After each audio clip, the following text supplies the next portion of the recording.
Hello students. आज हम अपनी बुक का फिफ्थ लेसन शुरू करने जा रहे हैं। कल हमने इसकी समरी डिस्कस की थी। तो हमारा फिफ्थ लेसन है शुड विजार्ड हिट मम्मी, क्या विजार्ड माँ को मारेगा।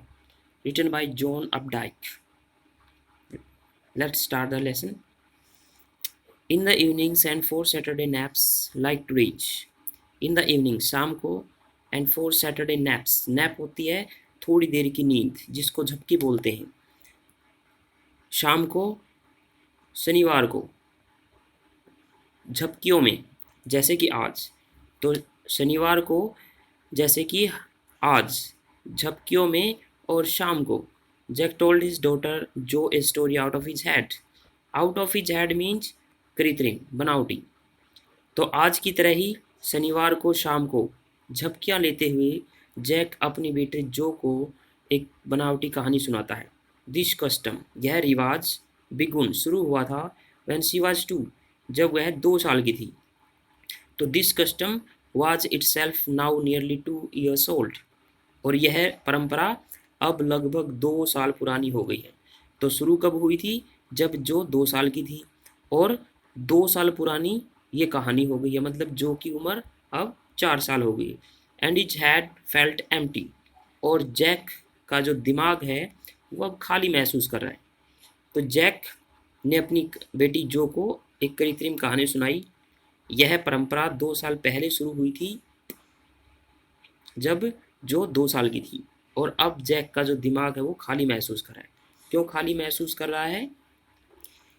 क्योंकि जो है वो कहानी को सुनते सुनते बीच में जाग जाती है। वो पूरी तरह से सो नहीं पाती कहानी को सुनते सुनते, इसलिए जैक को हर शनिवार को एक नई कहानी बनानी पड़ती है। और वो अब नई कहानियाँ सोचने के लिए अपने दिमाग को खाली महसूस कर रहा है। Each new story was a slight variation of a basic tale. Slight mean थोड़ा सा, वेरिएशन भिन्न, बेसिक टेल मूल कहानी। तो प्रत्येक नई कहानी जो है वो मूल कहानी से थोड़ी सी अलग होती थी। अब मूल कहानी क्या होती थी, बेसिक टेल क्या होती थी? स्मॉल क्रिएचर, एक छोटा जीव होता था, यूजुअली नेम्ड रोजर, जिसका नाम आमतौर पर रोजर होता था। अब रोजर फिश, रोजर मछली हो सकती थी, रोजर गिलहरी हो सकती थी, रोजर चिपमंक, चिपमंक भी स्क्विरल की एक प्रजाति का नाम है। तो वो प्राणी कौन होता था? प्राय उसका नाम रोजर होता था, जैसे कि रोजर मछली, रोजर गिलहरी, Roger chipmunk. Had some problem, उसे कुछ परेशानी होती थी। And went with it to the wise old owl, और वो इसके साथ बुद्धिमान बुजुर्ग उल्लू के पास जाता था। The owl told him to go to the wizard, और उल्लू से विजार्ड के पास जाने के लिए कहता था, जादूगर के पास जाने के लिए कहता था। And the wizard performed a magic spell, magic spell होता है जादुई मंत्र, और जो जादूगर था वो जादुई मंत्र करता, दैट सॉल्व द प्रॉब्लम, जिससे समस्या का हल हो जाता। Demanding in payment a number of pennies, demand मांग करना, पेमेंट अदायगी, a number of pennies greater than the number that Roger creature had.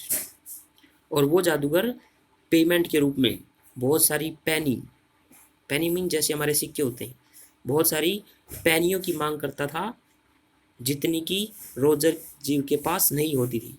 But in the same breath, in the same breath mean उसी अक्षर, directing, direct mean बताना, the animal उस जीव को, to a place, एक ऐसा स्थान, where the extra pennies could be found, लेकिन उसी समय वो उस जीव को उस स्थान के बारे में बताता था जहाँ पे अतिरिक्त पैनियों को प्राप्त किया जा सकता था।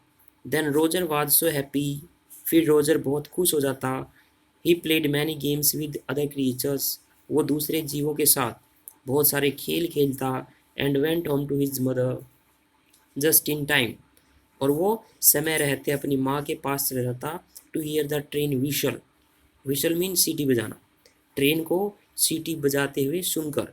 That brought his daddy home from Boston, और वो रेलगाड़ी उसके पिता को बोस्टन से घर लाती थी।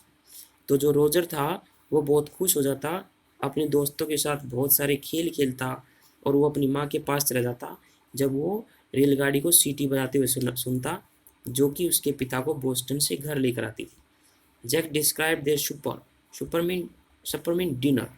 जैक उनके डिनर का वर्णन करता and the story was over, और कहानी खत्म हो जाती।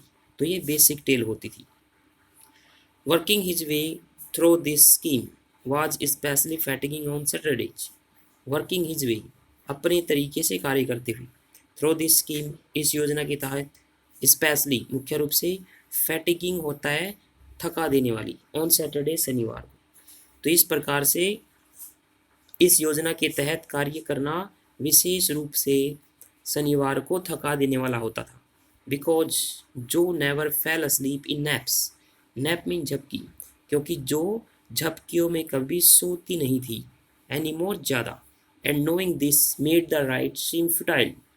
राइट होता है रिवाज, फ्यूटाइल मीन बेकार, और यह जानते हुए ये सारा रिवाज व्यर्थ हो गया था, मतलब जो कहानी सुनाने का जो रिवाज था वो सारा व्यर्थ हो गया था। तो इस प्रकार से इस योजना के तहत जो कार्य करता था जैक, वो शनिवार को थकाने वाला हो गया था, क्योंकि जो कभी भी झपकियों में ज़्यादा देर नहीं सोती थी, और इस प्रकार से यह जो रिवाज था ये बेकार हो गया था। ये 3 क्वेश्चन हमने हाईलाइट किए इसके। इतना ही लेसन पढ़ेंगे और तीनों क्वेश्चन को लिखेंगे और याद करेंगे।